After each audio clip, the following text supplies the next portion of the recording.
So you are the very few people who've been here in the 1980s. I really like this place. I feel home. It looks like maybe I was here in a previous life. You mentioned a bit about advocacy. Could you explain that in a simplest term possible? There is no point to tell them in Europe we do it this way, so you should do it this way. Are they receptive to change? Are they more collaborative? And I have to really very sincerely praise the Vietnamese government for his attitude, always listening to us. Of course, they don't buy everything. What is one thing that you wish to see as a change for Vietnam? I think we are still in a country where the bureaucracy is too heavy.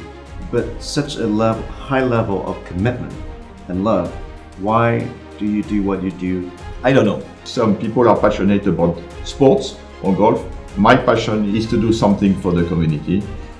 When you have the passion in something, sky is the limit.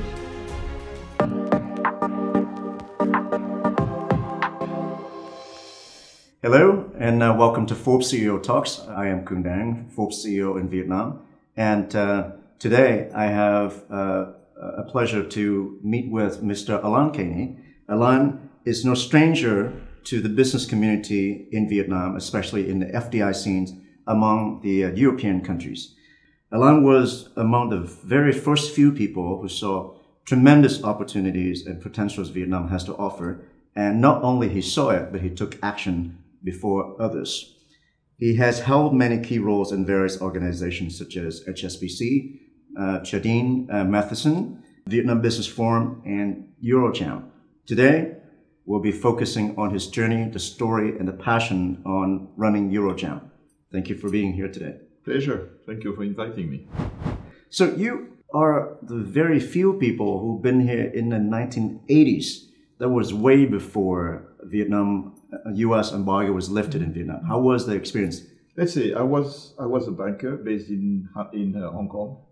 I came here first as a tourist to Hanoi, actually.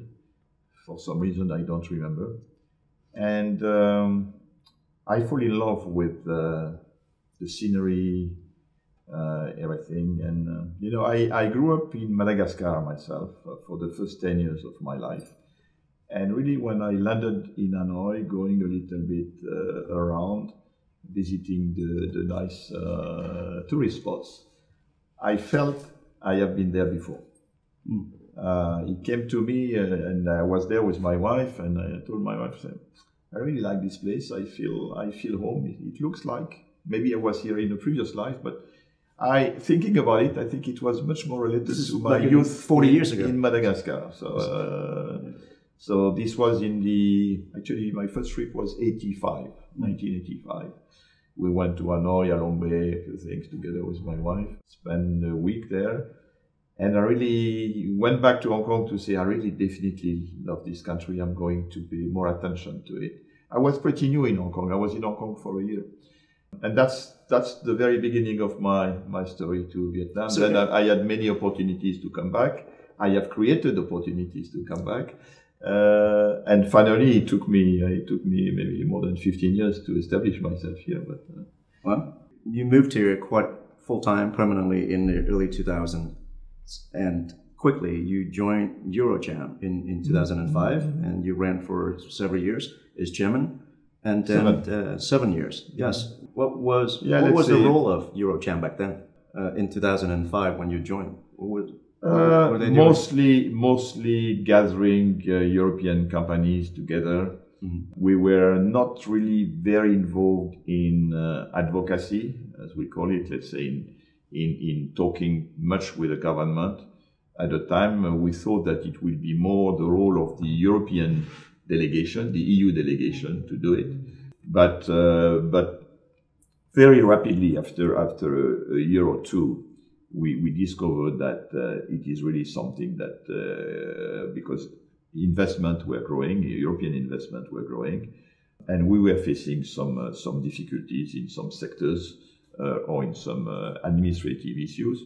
So many companies came to us and to me to say, look, we believe you should do it. You should be the voice of the European companies, and that's why we started to establish sector committees. At the moment, we have 18 sectors committees, and to issue position paper. Then, when we had enough position paper, we start to issue a white book, which at the first year, I think the white book was a bit thick like this. And I remember one of the very first meetings I had with the government with the white book. I told them, look, it's pretty thick, but my goal is that within 5 years, we'll reduce it to 0. Unfortunately, today the book, 15 years later, the book is like this, which means that we have resolved a lot of issues, right, but we had also a lot of new issues. As the business climate environment changed. Yeah. So today you're running it, and you mentioned a bit about advocacy. For me and the audience, could you explain that in a simplest term possible? What does that mean? Let's say it's having a dialogue with the government to try to improve the business environment. Of course, as a representative of the European businesses, our goal is for this to benefit European companies, but in fact, it benefits everyone. And probably the very first one to benefit are the Vietnamese companies. At the very beginning, when we started to do this advocacy, I remember even the chairman of the VCCI was telling me, Alain, I like what you are doing, and we cannot make the same request ourselves, okay? Because my job is a quasi-government type of job, I think. So he was even giving me some piece of paper to say, can you make this as part of your recommendation as well? Even it was not our concern as European companies, right. But I very remember, and very, very quickly, actually, our maybe second dialogue with the government. Each year when we publish our white book, we request a meeting with the government at the highest level possible. So we have a minister, and then we have vice minister or director of 12 or 15 different ministries, which are relevant to the recommendation we were making, and we are still doing that. But that's advocacy. And the way EuroCham is doing it is that we of course, we are avoiding to criticize the government. And there is no point to tell them, in Europe, we do it this way, so you should do it this way. First of all, Europe and Vietnam are not at the same stage of development. And it's a bit arrogant for us to give lesson. So our approach is more to dialogue with the government and to take some example in neighboring countries, which are more or less at the same level of development. So sometimes telling them, look, in this sector, look at what Thailand is doing, like Malaysia is doing. So we believe that Vietnam should go in the same direction and do the same. And it worked pretty well when really they realized that neighboring countries, slightly more advanced than Vietnam in terms of opening the economy, were really moving in this direction. We immediately saw that the people we were facing from the government or sometime at the National Assembly, they were buying our arguments much better than telling them this is the way you should do it. Right. Let's say this was very much because we are not the only one doing advocacy. AmCham is doing advocacy, and of course the Korean and the Japanese are pretty strong in doing that with very strong government support. The AmCham is doing it also with very strong government support. The difference with European is that we have too many government, European government, and we don't have a real EU. We have a EU delegation here, which is more political, but which is not very much commercial or economics, because Europe is not a country. And that's why European companies rely much more on the European Chamber than maybe other countries, because we don't have a real embassy with a strong stance on the commercial or economic side. It's interesting that you and EuroCham brought in examples of the neighboring countries to share so the government can learn. Well, what is it like working with the government, your experience so far? Are they receptive to change? Are they more collaborative? What was your experience like? Very positive, frankly speaking. Even before I was sharing EuroCham, when first time I arrived here, I was the CEO of a large bank, HSBC, and I remember my very first meeting with the State Bank of Vietnam. At the time, there was even capital market was very new. Everything was new. There was. And I remember one of my first meeting, the deputy governor was sharing the meeting facing the foreign banks or a few foreign banks, telling us, but if you can help us even to draft the regulation or to draft the law, to draft a circular on this, because we have a few papers from the OECD, we have a few papers from consulting, whatever. But maybe your banks can help us with what is the best practice in your countries, and from then we can see what is the best for Vietnam. So it opened my eyes that even my previous experience was in Hong Kong or in France. So it was my very first assignment in a developing countries, and I found this extremely interesting approach from the government and very useful for us. And I start feeding the government with a lot of paper, which I got from my head office, and they like it very much. And actually, I start building up my relationship at a high level with the government, especially with the State Bank of Vietnam and a bit with the MOF, like this. And very quickly, I had the reputation among the leaders of the country that I was someone willing to cooperate, willing to help. So it has actually benefited me very much when I become chairman of EuroCham. I had already a kind of people knew me from my banking experience, and they were very receptive of what I was doing with EuroCham, probably because they knew that I was someone constructive, willing to help, rather than someone which is criticizing and asking for unreasonable things to happen. So, in the dialogue, you have to be two people. If you are only alone, it doesn't work. Yeah. And I have to really very sincerely praise the Vietnamese government for his attitude, always listening to us. Of course, they don't buy everything. Sometimes it takes years to get something to be changed, because sometimes even at the central government you feel that they sympathize, or at the National Assembly, and then when you go down to the local government or provincial government, it's a very different story. The central custom department may tell you one story, and then when you go back to your work and you discuss with the Ho Chi Minh City custom, they have a different interpretation. So that's probably more difficult. But in general, I think Vietnam has made a lot of progress, and despite the fact that I think our white book is too thick today, we have managed to resolve quite a lot of issues, which today is the main reason for Vietnam to attract more foreign direct investment from all over the world, and probably also was helping the government to move forward, signing a free trade agreement with many countries, feeling comfortable in doing so. So it has been definitely a very interesting journey, and the dialogue still exists today. Let's say the big progress has been that even today we see the draft of the law ahead of the National Assembly. The government is circulating to the chambers and to us in particular, not all of them, but when it is relevant for businesses, we have a chance to review the draft.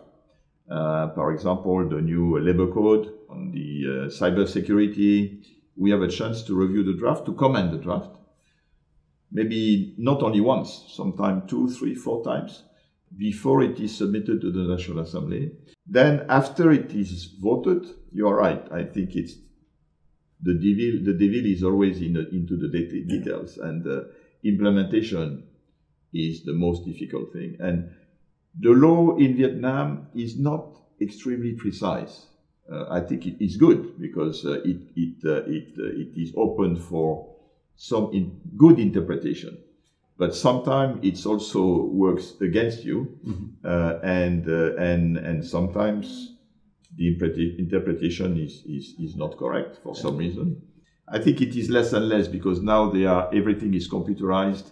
They went very well digital, and it helped a lot because when it is digital, you have less interpretation, and you can prove that this good has been treated this way somewhere. But so you have more evidence. Yeah, I think it's part of growing pains, but I think it's overall. But of course, difficult for me to compare because I have been working in many countries in my career. But I always feel that Vietnam was extremely open-minded in a dialogue with businesses, and in particular with foreign businesses, and it has benefited a lot in the last 20 years, which I witnessed. Good.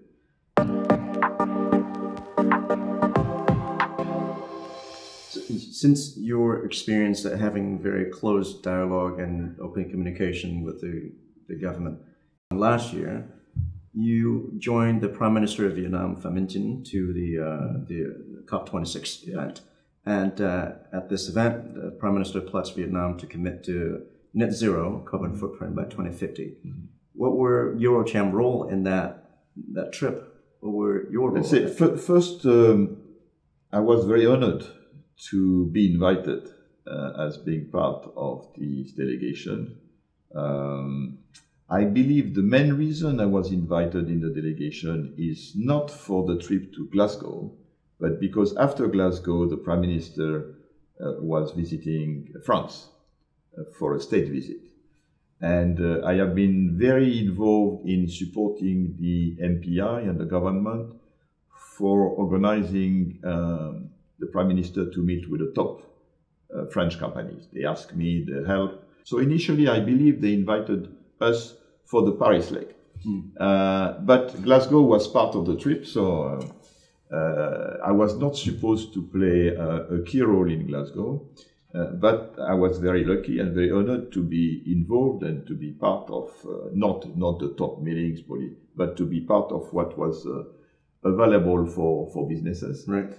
And during this trip, I never met Prime Minister Phạm Minh Chính before that trip, actually. We spoke, because of COVID, we spoke a few times online.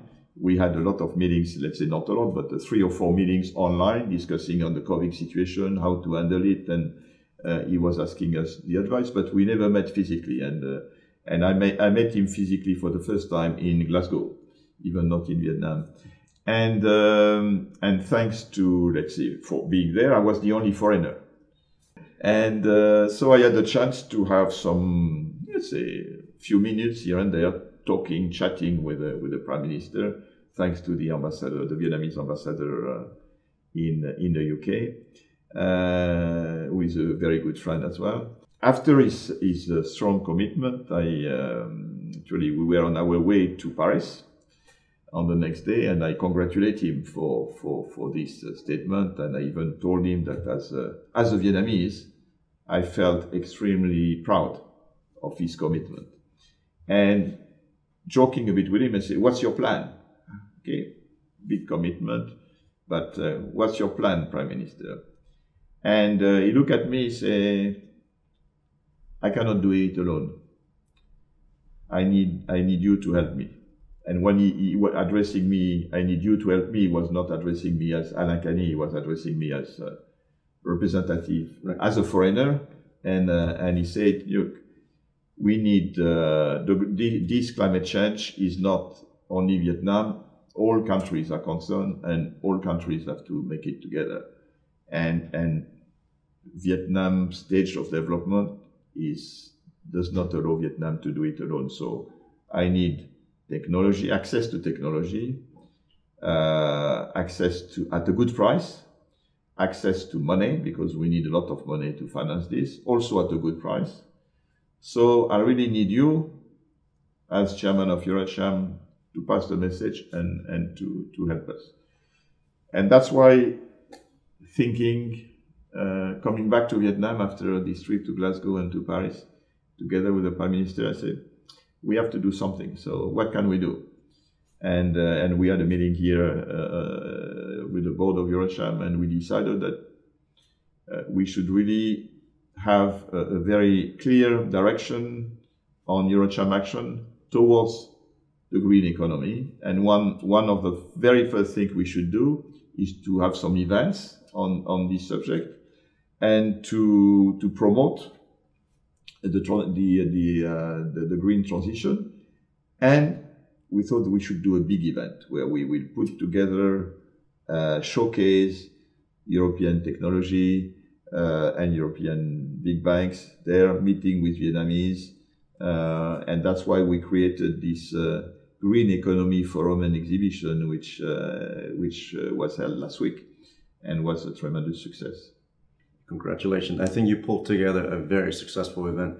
Could you share more about what can the Vietnamese government or the Vietnamese business community do or should learn about the new wave, the new transition?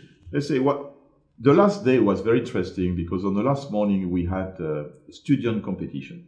And I saved about an hour or two to participate, to watch that. And it was really very refreshing to see what kind of ideas came out of these students, from Vietnamese students from various universities on green projects. So, and I believe it's good that you have already the next gen to really pay attention to this. And it was not improvised. I believe my perception was that these people, of course, we have worked with them for the last 6 months, 7 months, but they were very well prepared and pretty sincere. I still remember one or two of these young boys and girls presenting their projects. You can feel from your heart that there was a lot of sincerity behind.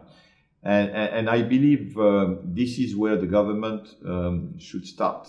It takes 20 years to change people's behavior, right. Attitude towards green, and I still, every day I still see people in the street or even from their car throwing away some plastic or something. So I think some action, it doesn't cost much, but I have already recommended to the ministries that they should do something at school. To start teaching people about the change of behavior and attitude towards, mostly on the pollution side, for example. Vietnam is one of I think is unfortunately ranking number 4 in the world for plastic in the sea. And I think all of us, when you go to these beautiful beaches of Vietnam, unfortunately you see a bit too many plastic cups or plastic bags. So I think education will be very important at all levels, probably from kindergarten to secondary and university. Also using the TV channel, I think Vietnamese spend a lot of time on TV, especially watching football. I think when they watch football, they should always have an ad or a minute or two on this thing. It's very important. I think we have, let's say, in Europe, it had a big impact. I remember before coming here, even 30 years ago, started to have some sport and recommendation to select your cabbage or to use this rather than this and changing the behavior of people. We should start now rather than later. Very, very important. And then when they will become adult, they will have the right attitude. They will try to buy the right car. An EV or whatever, or pay attention to a few things. So I believe, of course, it is each parent's responsibility as well, all of us. But I think the state, the government should really put in place this type of advertisement. I share the same sentiment that my nieces and nephews, they go to international schools here. Yeah. So international schools, they do have quite a lot of exposure in terms of educating the young generation.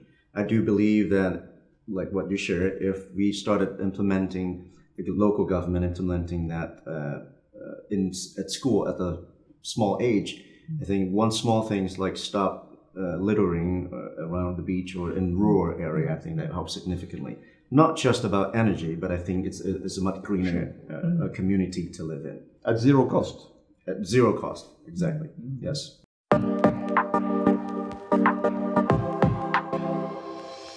You mentioned earlier when you met with the Prime Minister Phạm Minh Chính in Europe, and you said as Vietnamese, you're very proud of such development. You are among very few people in Vietnam that became Vietnamese citizen. How does that come about, and how does it make you feel? And why did you want to become a Vietnamese citizen? Let's say I was given an award because let's say people believe I have done something good for the country. So back 13 years ago, I think President Triet gave me an award for my accomplishment as part of EuroCham activity as well for supporting Vietnamese economy and develop bilateral exchanges with Europe. So, and with this award, which is called the Friendship Medal, I have the option to become Vietnamese without restrictions. So it was when I read the rule of the award, I can become a permanent resident, or I can eventually apply for becoming Vietnamese. So it's not an easy decision. I didn't want just to take it to say, oh, it's going to be good for my business. I can be Vietnamese, so I don't need to apply for a work permit, for example, or whatever. So it's I really wanted to make it with sincerity. So I discuss it with my friends. I discuss it with my wife, pro and con. Should I do it? Not. And I knew that let's say I want to stay in this country till the end. So one day I wake up and I say I'm ready. I'm going to apply. And then I went through the process to get my passport and then my ID card. I did not ask for voting yet, but I may. And I feel, I really feel it. I have been in this country now 20 years. It's my home for 20 years. And I feel I'm still very French. And one of my conditions was to tell the authorities that I will be very pleased to become Vietnamese, but I want to keep my French passport because I'm a French native. It's my roots. But I feel Vietnamese. My only regret is that I don't speak Vietnamese. I can probably impress someone who doesn't know Vietnam for a few seconds or a few minutes, but I'm not able really to work in Vietnamese. I'm not able really to express myself in Vietnamese. So it's my only regret. But it's a bit late at my age to learn a new language. I'm still struggling sometimes with my English language as well. So I think it's okay. But that's my only regret. But I feel very proud. I'm probably sometime I'm telling my Vietnamese friends that I am more Vietnamese than them. I feel I'm a more responsible citizen than they feel themselves. My Vietnamese friends, sometimes they say, oh, I would like to have a foreign passport. They say, why do you want a foreign passport? I'm applying for a Vietnamese passport. You should be proud to be Vietnamese as well. Anyway. So after being here for more than 20 years, what is one thing that you wish to see is a change for Vietnam? For me, retirement. Yes. For me, I think I should think about retirement and enjoying the beautiful beaches here.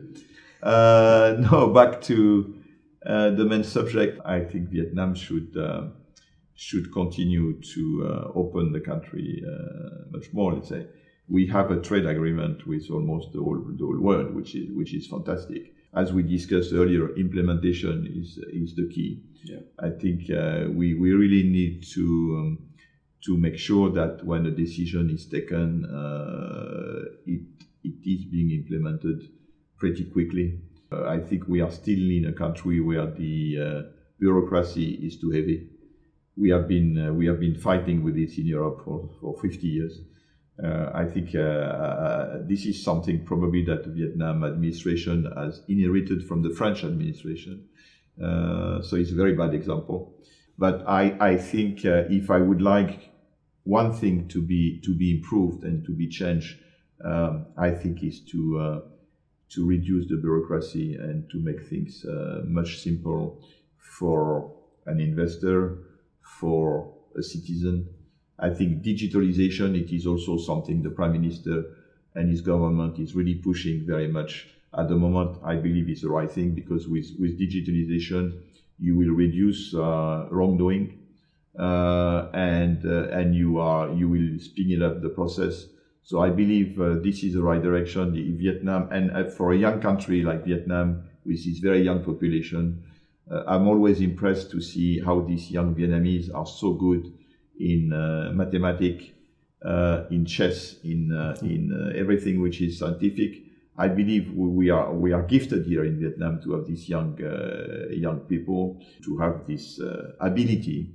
So digitalization, Vietnam could be a leader in digital. I think we are of course far behind India, for example, at the moment, because they started some time ago.